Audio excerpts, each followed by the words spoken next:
Oui, vous avez reconnu la chanson. Merde, j'ai oublié d'éteindre l'air conditionné. Attendez 2 secondes. Non.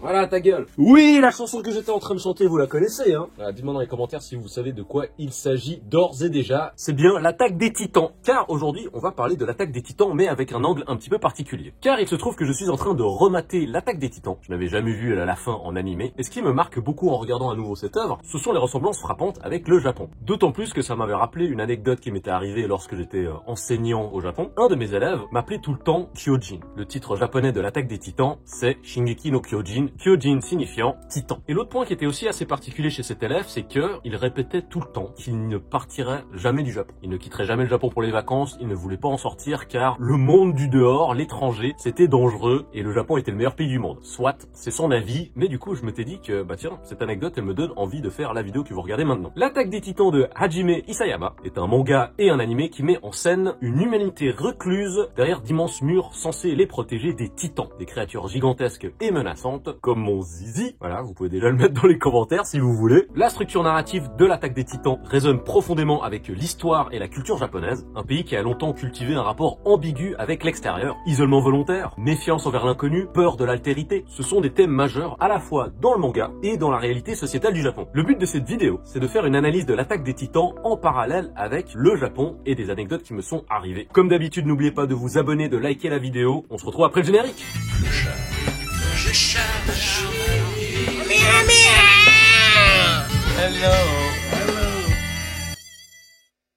Bon retour à vous, mes gueuses et mes gueux. L'attaque des titans, une île coupée du monde. Japon et Mur Maria, un même réflexe d'isolement. Le parallèle le plus évident entre l'attaque des titans et le Japon, c'est la configuration, aussi bien géographique que politique de l'archipel. Comme les habitants des murs, le Japon est une île. Et cette situation insulaire a façonné l'identité sociale et politique du Japon. Le sakoku, l'isolement historique du Japon. Pendant plus de 2 siècles, de 1603 à 1853, sous le shogunat Tokugawa, le Japon a adopté une politique d'isolement totale. Le sakoku. Enfin, sakoku, ça sonne mieux que sakoku.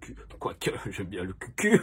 Sakoku signifie pays fermé. Et durant cette période, le contact avec l'étranger était complètement interdit. Cette fermeture était motivée par la peur de l'influence occidentale, notamment religieuse et militaire. Tout cela était perçu comme une menace existentielle. Du coup, maintenant, c'est peut-être un petit peu raté.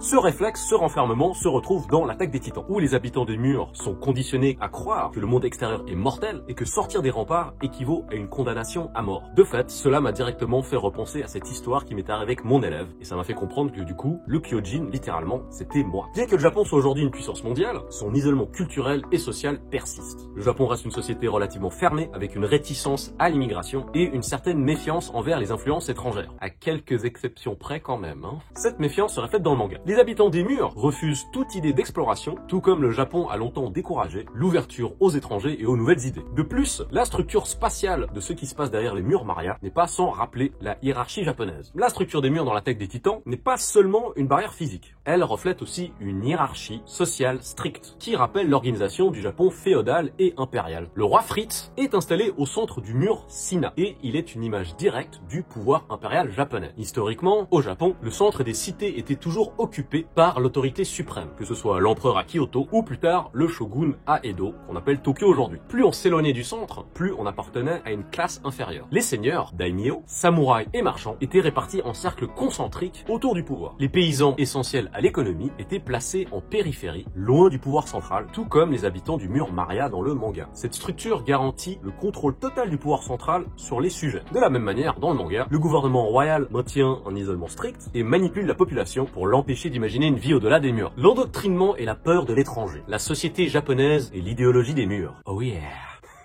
Dans l'attaque des titans, les habitants sont élevés dans l'idée que le monde extérieur est un enfer et que leur société qui est protégée par les murs est le seul modèle de société viable. Cette mentalité évoque plusieurs aspects de la société japonaise. Déjà, concernant le système éducatif et la pensée collective, le Japon met un accent qui est très fort sur la cohésion sociale et sur le conformisme. L'éducation, qui est essentiellement basée sur la discipline et sur la mémoire, inculque une vision où l'ordre intérieur est synonyme de stabilité. Dans le manga, les dirigeants cachent la véritable histoire du monde et ceux qui cherchent la vérité, comme Erwin Hyojin, le leader du bataillon d'exploration, sont perçus comme des hérétiques. De même, dans la société japonaise, les personnes qui veulent briser les normes sociales ou chercher des alternatives sont souvent marginalisées. Autre point, c'est la méfiance envers les étrangers. Malgré sa modernité, le Japon reste l'un des pays les plus hermétiques aux étrangers. Et comme je vous le disais en début de la vidéo, j'avais très souvent des élèves qui me disaient qu'ils ne comptaient jamais quitter le Japon. Et comme je vous l'avais dit, cet élève m'appelait le Kyojin, le titan. Et dans le manga, cette peur de l'autre, elle se matérialise justement par les titans. Ce n'est que bien plus tard, lorsque les habitants des murs découvrent que les titans étaient à la base des humains, que cela va créer un véritable choc et un changement de paradigme. C'est tout simplement une révélation que l'ennemi est aussi un être humain, et non simplement un monstre étranger. D'ailleurs, par rapport à la mise en avant du Japon et de valeurs japonaises, on retrouve le cas de Mikasa qui est très intéressant. Mikasa, c'est la dernière survivante d'un peuple asiatique, et on peut y retrouver un parallèle avec l'histoire japonaise. Dès la présentation de Mikasa, au tout début du manga et de l'anime, on la présente comme descendante d'une lignée asiatique, sa mère ayant appartenu à un clan issu d'au-delà des murs. Et ça peut évoquer plusieurs réalités historiques en rapport avec le Japon. Déjà, une autre allusion au Sakoku, la période d'isolement au Japon. Dans l'attaque des titans, la nation de Hizuru, dont Mikasa est issue, représente un pays asiatique puissant et technologiquement avancé, qui a été séparé du reste du monde par des événements historiques. Vous voyez où je veux en venir, c'est pas sans rappeler le Japon féodal, qui s'est isolé du reste du monde pendant plus de 2 siècles. Ce qui fait que Mikasa est un symbole d'histoire et de mémoire. Elle renvoie à un peuple qui a été oublié, ce qui renforce d'autant plus son rôle unique dans l'histoire. Unique d'autant plus parce que Mikasa c'est aussi la plus balèze. Et est-ce qu'on pourrait pas y voir également un hommage aux valeurs japonaises? On y retrouve un idéalisme japonais du guerrier. Elle est disciplinée. Mikasa représente parfaitement l'éthique du samouraï, notamment le Bushido, à savoir la voie du guerrier en français. De plus, elle voue une fidélité absolue à Eren, un peu à la façon d'un samouraï vis-à-vis de son seigneur. Elle a une maîtrise de soi incroyable et elle garde son calme en toutes circonstances. Et sa puissance martiale est inégalée, ce qui nous rappelle les plus grands guerriers japonais comme Yasuke. Voilà. Pardon. Mikasa, c'est l'incarnation du guerrier parfait, une version moderne du samouraï. Ce qui fait que par le biais de Mikasa, on peut y voir une forme d'hommage au Japon moderne et aussi à sa force cachée. Dans le manga, le peuple asiatique, les Azumabito de Hizuru, Azumabito, j'allais faire une très mauvaise blague mais je vais vous épargner ça, c'est mieux. Ce peuple est perçu comme discret mais influent, une métaphore possible du Japon moderne. Dans le monde réel, après sa défaite en 1945, le Japon est pourtant devenu une grande puissance économique et technologique au niveau mondial, tout en restant officiellement en retrait et pacifique d'un point de vue militaire. Et c'est là où Mikasa représente cette dualité. Elle reste silencieuse et réservée, mais sa puissance latente est immense, comme mon...